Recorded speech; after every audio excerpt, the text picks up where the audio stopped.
Wa kama kawa. Kama kawa inakuwaje? Good kabisa. Kombe la dunia linaendeleaje? Huko linaendelea vizuri.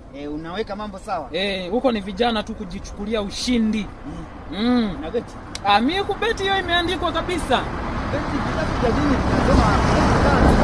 Wewe kitabu gani cha dini kimekataza kubeti? Hiyo imeandikwa kabisa kwenye vitabu vya sheria vya duniani, imeandikwa lazima kubeti. Lakini wachungaji mashehe wanaonya sana vijana kuache kubeti. Yaani walichokataza tu ni tusiende kubetia kanisani. Yaani wamekataza tusiende kubetia kanisani, lakini kama ni kubeti, we beti tu.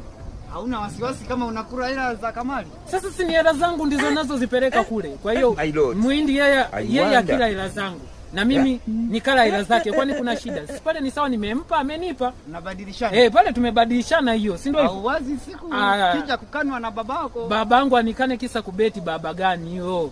Yeye akubeti. Kama yeye hana hela, nimebeti nimekula milioni 5 nikampa 100,000. Kuna shida hapo? Kwa hiyo wajukuu zako utaelezea mimi na beti sana. Yaani vibaya mno, yaani vibaya.